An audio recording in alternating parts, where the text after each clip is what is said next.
Louvado seja nosso Senhor Jesus Cristo, tudo bom com vocês?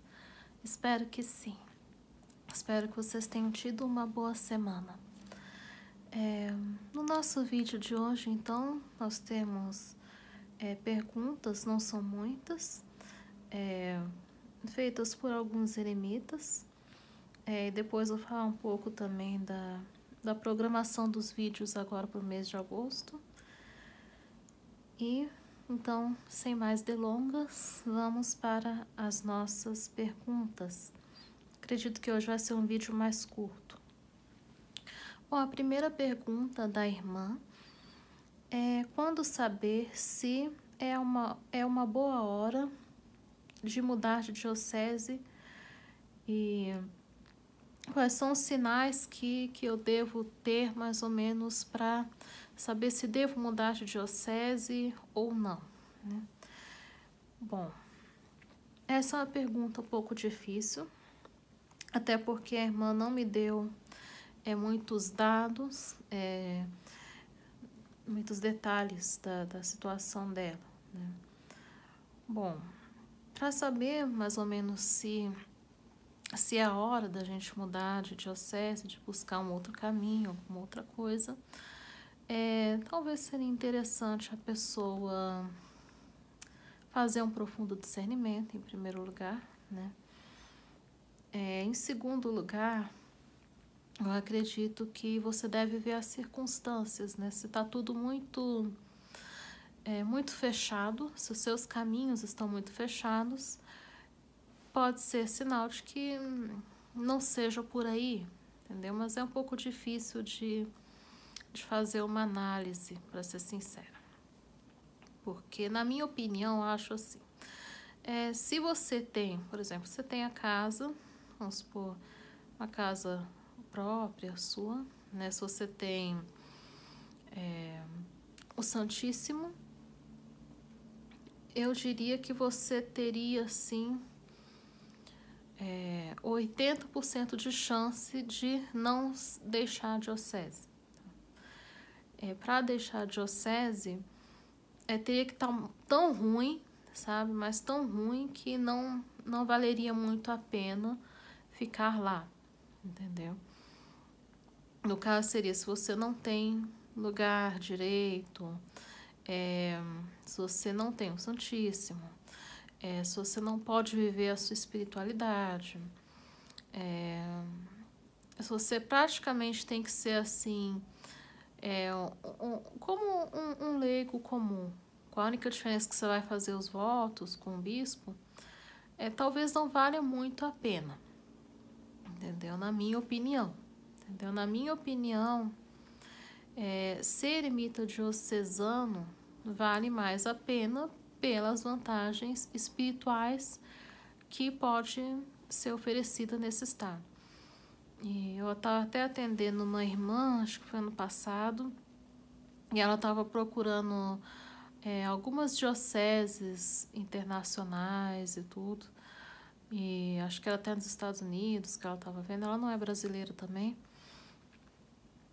E o bispo se comunicou dizendo, os nossos eremitas aqui, a gente só dá os votos, assim, mas eles têm uma vida, assim, pode fazer estudo, pode trabalhar fora, e não pode usar hábito, não pode não sei o quê. Então, é aquela coisa assim que você via que não valia muito a pena, porque é muito esforço para pouco retorno, né? Então, acho que a questão de mudar de diocese seria mais ou menos isso.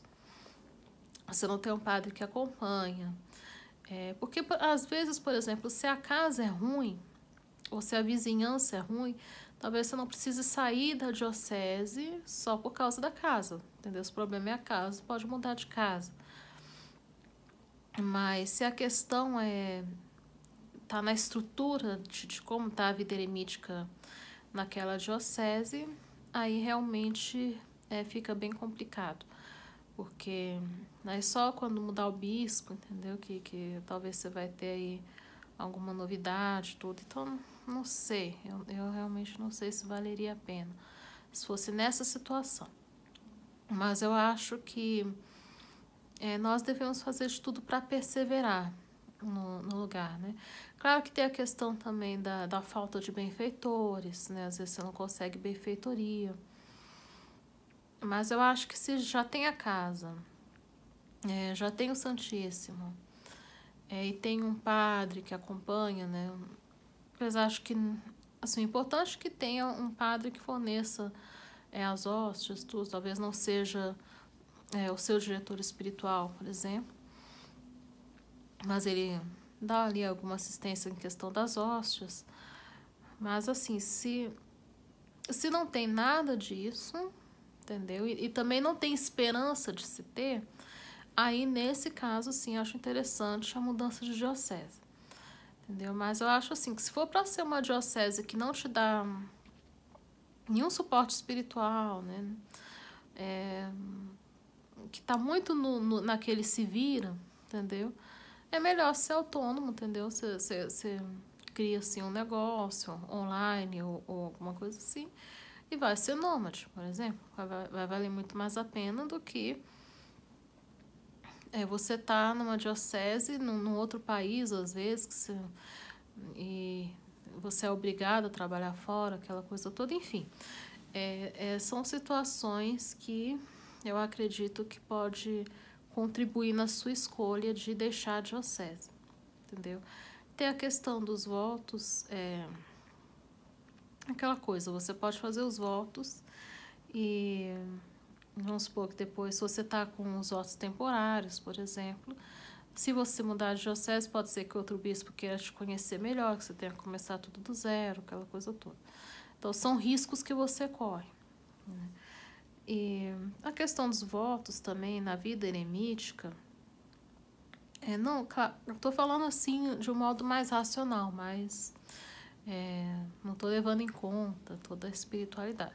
Racionalmente falando, ela não vai ter tanta transcendência e tanta transformação direta na sua vida, na sua regra, ou coisas do tipo, entendeu?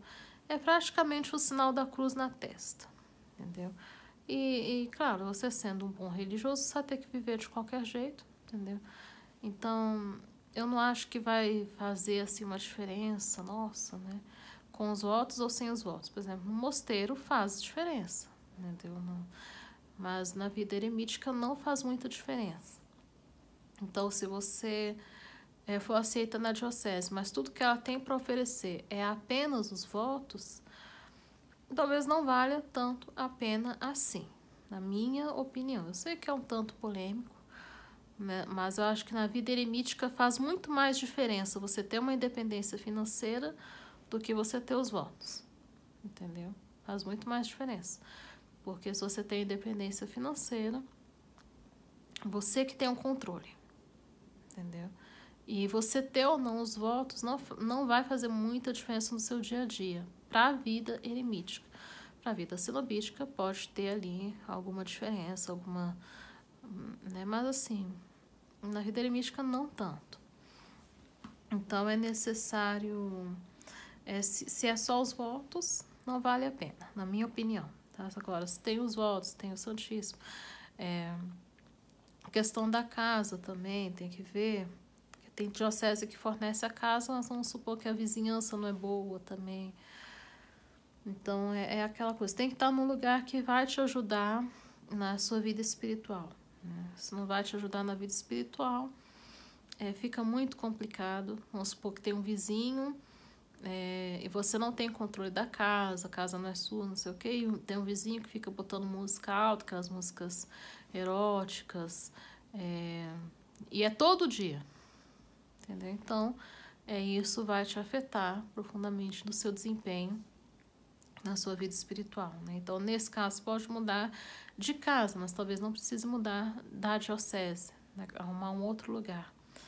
Mas eu sempre acho que na vida eremítica, quanto mais independência você tiver, entendeu? Melhor, porque se você não tem independência, você está dependendo da boa vontade sempre de alguém, de um benfeitor. Então é aquela coisa, você nunca tem segurança. Porque se você está na casa de outra pessoa, eu já falei isso várias vezes aqui no canal, né? Você está sempre nas mãos dos outros, entendeu? A questão é essa.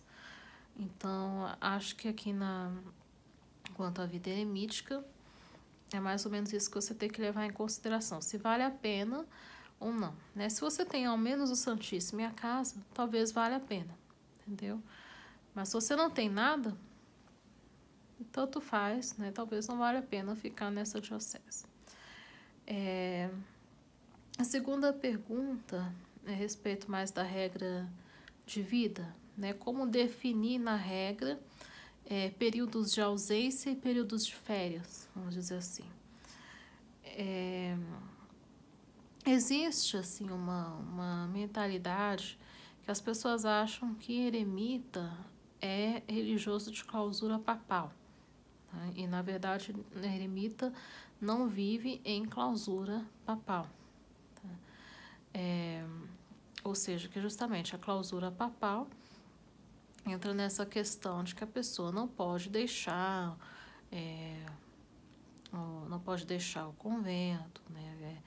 Aquela clausura estrita, e não é o caso da vida eremítica, tá? Mas muita gente acha que eremita, a não ser, é claro, que ele seja um eremita de uma ordem religiosa que tenha clausura papal, no caso dos cartuchos, dos camaldulenses.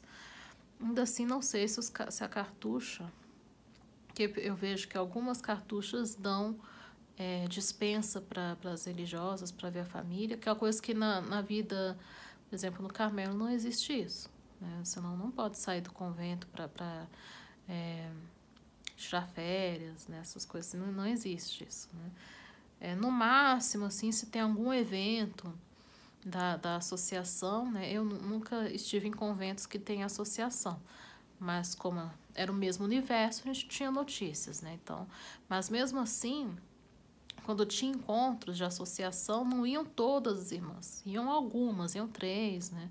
E depois elas davam um retorno para a comunidade, como é que foi esses encontros, tá? Mas é sempre clausura, não tem essa coisa de você sair.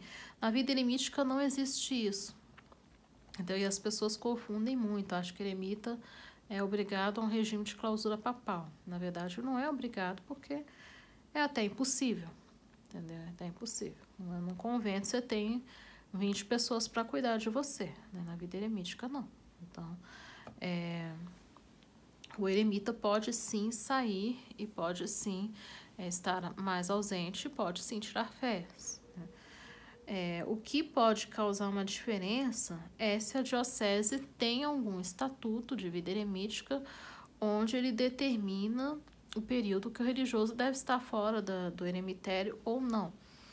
Mas aqui no Brasil, até onde eu sei, não há estatutos, tá?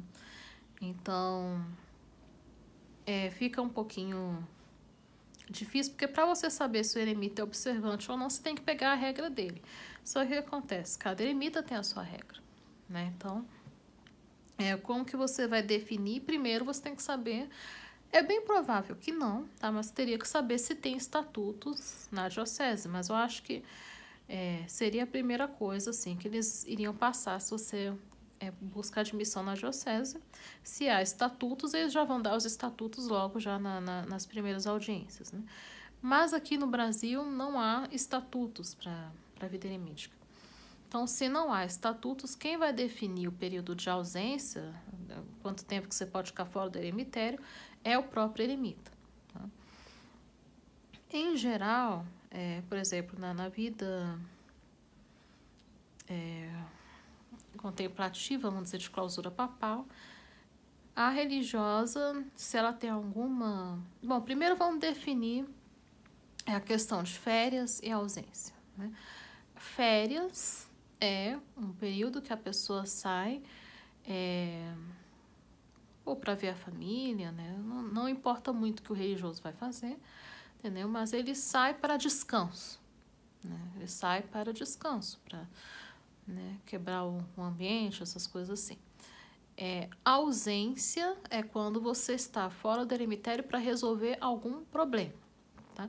Então, todo mundo que está de férias está ausente, mas nem todo mundo que está ausente está de férias, né? Então, por exemplo, você está internado no hospital, você está ausente, mas você não está de férias, né? Então, é ter que definir bem essa questão das férias, tá?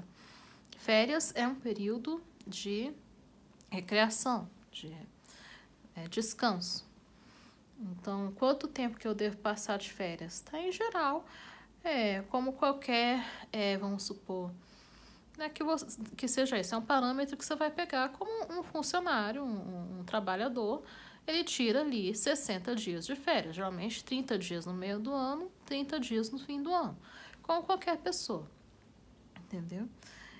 E no mosteiro de clausura, férias acaba sendo mais períodos de retiro anual, né?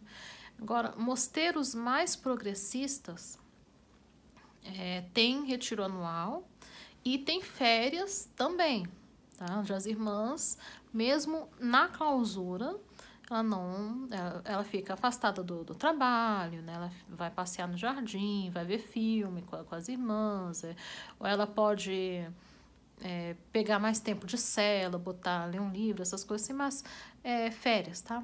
Eu não tive isso no meu noviciado, né, que eram mosteiros mais conservadores. Então, as férias da religiosa de clausura é o retiro, entendeu? Essas que são as férias. Mas, no caso da vida eremítica, que é um religioso diocesano, né, seria mais da pessoa.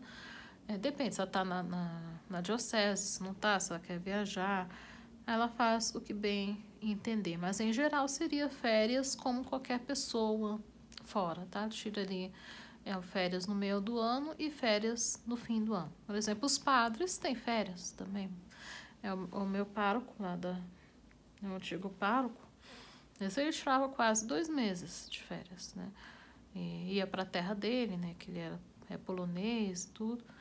E ficava quase 2 meses fora. Então, é mais ou menos o período que você vai definir. A ausência, que seria você definir um período fora do eremitério para resolver problemas, né? Em geral, nos mosteiros de clausura, são 90 dias, tá? 3 meses para você resolver algum problema. Cuidar dos pais, internação, ou você vai viajar para resolver um problema na sua terra que só você pode resolver, é só com você. Geralmente é 90 dias, tá? Mas uma coisa que não está definido no direito canônico é se esses 90 dias são 90 dias por toda a vida da irmã, entendeu? Ou se ela tem direito a 90 dias para cada problema que ela for resolver. É isso que não está muito não consegui visualizar no direito canônico, tá? Claro que, como diz na regra do Carmelo, a regra de Santo Alberto, a necessidade não há lei, né? Não há lei para necessidade. Claro que se a pessoa precisar ficar mais de 3 meses num tratamento, por exemplo, não vai, só porque vai ficar 4 meses, né? Ela vai ter algum tipo de problema, né? Quando a religiosa é de clausura, ela tem que comunicar à Santa Sé que vai sair do mosteiro. Tá? Então, cada vez que ela vai sair, ela pode também, de repente, pegar uma licença maior com... claro, aí o capítulo sabe, a madre sabe, né? Talvez a própria priora vai colocar ali que ela precisa ficar 1 ano fora, né? Então, ela ficaria exclaustrada, mas sem estar secularizada, entendeu? São pequenos detalhes, assim, que, por exemplo, ela está fora do convento, mas ela ainda conserva os votos. E já vi casos até de uma concepcionista que ficou até muitos anos fora do convento, sem estar secularizada também. Então, ela renovava a sua... justificava ali a sua ausência. Ela ficou muitos anos cuidando da mãe e também já vi uma carmelita também que saiu para cuidar da mãe. E quando a gente acontece alguma coisa assim, a gente nunca pensa que você vai ficar mais de 5 anos, entendeu? Geralmente a gente acha que a mãe está muito mal, né? Talvez no máximo 1 ano, né? E aí a coisa vai indo. Então, essas irmãs, elas renovam, elas se comunicam com a Santa Sé e renovam ali o seu período de ausência, tá? Geralmente é assim que acontece. Na vida eremítica também tem a questão, quando você está de férias e ausente, também você tem que consumir o Santíssimo, né? Não deixar as espécies sagradas lá, né? Enfim, eu nunca fiquei ausente, né? Nunca fiquei ausente, mas se for necessário, né? Talvez você tenha até que contratar um funcionário, né? Se for apartamento, você tranca e pronto, né? Mas chácara já é mais complicado, ter que contratar alguém para cuidar das plantas, e enfim, todas essas questões você vai ter que pôr em dia. Tá? Mas em geral é isso. A ausência, uma ausência que você não precisa se comunicar com o bispo, mas geralmente sempre se comunica com o diretor comunica com o bispo, né? Então, em geral é 3 meses, tá? Que você pode ficar ausente. E férias, que seria um período mais ou menos como as férias de um trabalhador comum, 2 meses, tá? Até 2 meses. É difícil geralmente a pessoa ficar tanto tempo fora. Entendeu? Então, e tem essa questão também, se você ficou 5 anos sem férias, você pode então tirar 5 meses de férias, entendeu? Então, é aquela coisa. Então, você tem que fazer as coisas de uma maneira equilibrada, né? Que você vai poder aí tirar suas férias, né? Alguns religiosos também gostam de, por exemplo, porque quando você faz retiro no eremitério, tem essa questão que você não tira férias da casa, né? Então, você ainda cozinha, ainda faz limpeza. Então, às vezes, tem pessoas que acham interessante, por exemplo, você trancar, fica ausente do eremitério, vai fazer retiro num mosteiro, por exemplo, ou até numa outra cidade, num mosteiro, onde você tem um descanso da casa, entendeu? Que você não fica preocupado com a comida, com a cozinha, que é alguma coisa que é comum, quando você está sozinho, você que tem que fazer tudo. E no convento não, se você está em retiro, as outras irmãs que estão fazendo. Então você, no eremitério é muito difícil você desligar totalmente, você ainda tem que molhar as plantas, né? Você ainda tem que... Então alguns tendem também a fazer retiro, né? Vai para algum lugar, algum mosteiro que fornece hospedagem e às vezes faz um retiro fora. Geralmente são eremitas que têm um pouco mais de renda, né, para poder investir num retiro assim, né, mas é algo que é possível, né. E a questão das férias, a mesma coisa, pode tirar férias, claro que você continua a sua regra na medida do possível, né, você continua as suas orações e tudo, e tirar férias, você não vai tirar férias do seu estado de vida consagrada, né? Então, mesmo em viagem, você continua indo à missa, continua levando uma vida de uma consagrada, de um consagrado. Você só vai mudar o ambiente, tá? Mas na vida eremística não existe esse negócio de que você não pode pôr o pé fora de casa, né? Que é pecado mortal, que não sei o quê. Mas muita gente acha que sim, tá?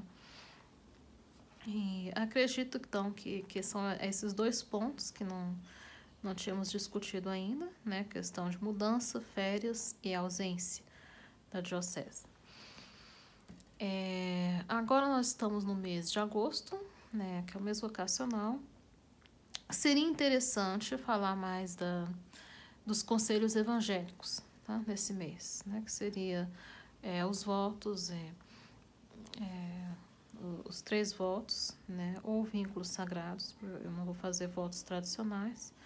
Mas seria interessante nesse período, né, abordar os conselhos evangélicos. Mas acontece que tenho observado nos tratados que tem assim eles estão escritos de uma forma assim que está muito ultrapassada, que hoje não se interpreta mais dessa forma. E pensei então em pegar um outro conteúdo mais atual, e porque vi assim que o voto, por exemplo, os 3 votos, assim não se entende muito, por exemplo, obediência de um modo totalmente autoritário, né? A pobreza de um modo totalmente coisificado, né? E a castidade de um modo totalmente sexualizado, né? Então, não se entende mais os 3 votos como era antigamente, né? Aliás, esses termos são do Frei Patrício Chiadini, né? Esses termos. Então, só que o que acontece? Eu não gosto muito de interromper a linha de pensamento do autor que a gente está estudando. Então, a minha intenção seria terminar todo esse conteúdo primeiro e depois a gente pega um outro autor, para a gente não quebrar, pegar outro conteúdo, aí depois volta para aquele. Então, eu prefiro fazer todo o conteúdo desse autor e depois a gente faz outro conteúdo separado. Estava pensando em pegar tem o Vita Consagrata, do São João Paulo II, que é um documento muito bom. Claro que nós não vamos estudar todo o documento. No caso, vamos pegar apenas a matéria dos conselhos evangélicos. Tá? E tem também um dos cartuchos também, que é muito bom, que eu acho que talvez se adeque um pouquinho mais para a vida eremítica. Também tem um documento dos cartuchos que é muito bom também, que fala dos conselhos evangélicos, que a gente pode estar pegando. Mas aí, então, a gente terminaria primeiro esse conteúdo das virtudes cristãs e depois a gente faz um anexo, pegando um documento mais recente, porque esse dos cartuchos é muito bom, mas está muito resumido, então seria um vídeo só. Se eu fosse pegar, por exemplo, dos tratados, daria um vídeo para cada voto. Né? Mas eu acho que tanto que se pegar a Vita Consagrata, como se pegar o dos cartuchos, vai ser um vídeo só, a respeito dos conselhos evangélicos. Mas então é isso. Eu observei no livro algumas coisas muito ultrapassadas, né? E até uma certa influência, vamos dizer assim, uma certa influência jansenista, apesar de que a época que o livro foi escrito é contemporâneo ao jansenismo, mas acredito que o jansenismo não chegou na Espanha. Então, mas existe sim algum conteúdo que eu meio que querendo fazer pressão para dar medo nos religiosos e tudo, que é uma coisa que não se usa mais, esse tipo de linguagem, assim. Talvez porque antigamente se entrava muito cedo no convento, né? Então era mais fácil de você também influenciar os religiosos, que hoje já entram no convento, em geral, mais adultos, né? Mas, enfim, mas acho que não é interessante pegar desse conteúdo do Alonso Rodrigues, né? E sim, vamos pegar outro conteúdo. Mas aí a gente dá continuidade aos outros tratados e quando quando terminarmos o livro, a gente faz, então, um documento, pega um documento, não me recordo se o do Papa Francisco fala dos 3 votos, ou se fala mais da vida consagrada em geral, que é o mais recente, Vulto Dei Quaerere. Também a gente pode estar pegando, né? Mas eu acho que o do Papa João Paulo II é mais encorpado, né? Tem mais coisa, assim, então... mas eu acho que é mais interessante para a vida consagrada atual, pegar coisas mais atuais. O que é clássico, nós podemos pegar conteúdos mais antigos, né? E o que coisas que eu acho que é mais interessante pegar um conteúdo mais atual, a gente pega um conteúdo mais atual, está mais voltado para a vida eremítica de hoje, do século XXI, e não aquela vida eremítica romântica, entendeu? Do eremita lá na colina, que lindo, entendeu? É bonito, é fotográfico e tudo, que você pode até usar para, como eu mesma uso nas postagens, mas isso não reflete a realidade do eremita real do século XXI, entendeu?